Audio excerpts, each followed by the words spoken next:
This is Top Accolade Global News Update. I am Abiodun Mohammed. North Korea has threatened to unleash unprecedentedly persistent and strong counteractions if South Korea and the United States carry out planned military exercises in the coming weeks, local media reported.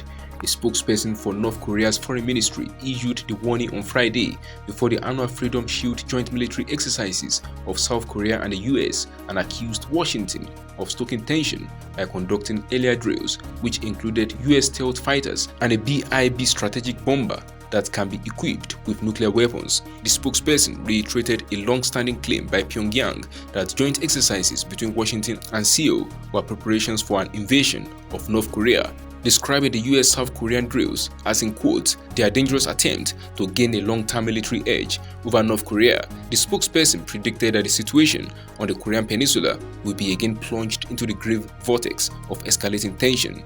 North Korea issued the statement less than 2 hours after South Korea announced a joint tabletop exercise with the US next week aimed at owning Washington and Seoul's joint response to a potential use of nuclear weapons by North Korea, Seoul officials said on Friday.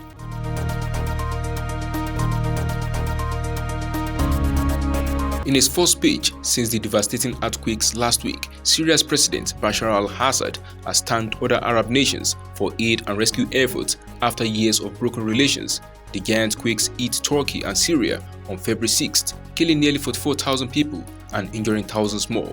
Since the quakes hit, the 57-year-old leader has been visited by Arab diplomats and received calls from several leaders in the region, including Egypt, Jordan, and Bahrain. Jordan's foreign minister Ayman Safadi visited Damascus on Wednesday, the first such visit since the Syrian conflict started. Al-Assad also received a visit from United Arab Emirates Foreign Minister Sheikh Abdullah bin Zayed. Some 120 planes packed with humanitarian aid have landed in the country, about half of them from the UAE, which restored ties with Syria in late 2018.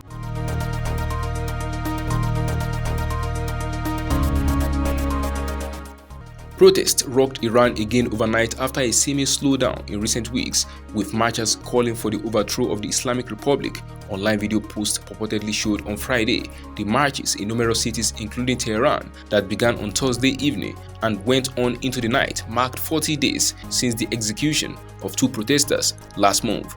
Mohammed Mehdi Karami and Zayed Mohammed Hosseini were hanged on January 8. 2 others were executed in December.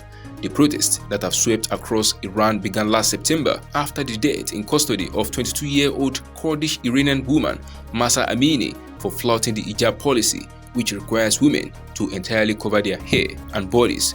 Videos on Friday showed overnight demonstrations in several neighborhoods in Tehran, as well as in the cities of Karaj, Isfahan, Kazvin, Rasht, Arak, Mashhad, Sanandaj, Korve, and Ize in Khuzestan province.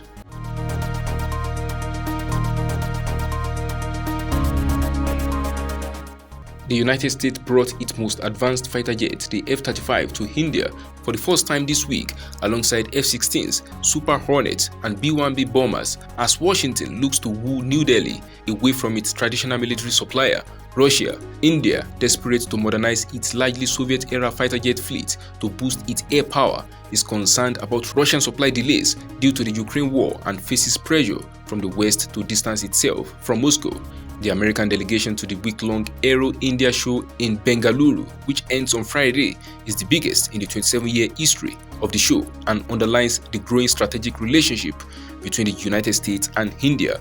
In contrast, Russia, India's largest weapons supplier since the Soviet Union days, had a nominal presence. Its state-owned weapons exporter, Rosoboron Export, had a joint store with United Aircraft and Almas Ante, displaying miniature models of aircraft, trucks, radars, and tanks.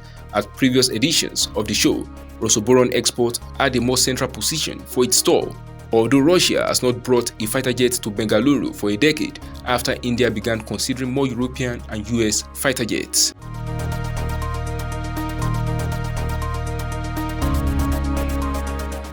OpenAI, the startup behind ChatGPT, on Thursday said it is developing an upgrade to its viral chatbot that users can customize as it works to address concerns about bias in artificial intelligence. The San Francisco-based startup, which Microsoft Core has funded and used to power its latest technology, said it has worked to mitigate political and other biases, but also wanted to accommodate more diverse views. ChatGPT, released in November last year, has sparked frenzied interest in the technology behind it, called generative AI, which is used to produce answers mimicking human speech that have dazzled people. The news from the startup comes the same week that some media outlets have pointed out that answers from Microsoft's new Bing search engine, powered by OpenAI, are potentially dangerous and that the technology may not be ready for prime time. That is the size of top accolade global news update. You can follow us on our social media platforms as displayed on your screen. Happy weekend.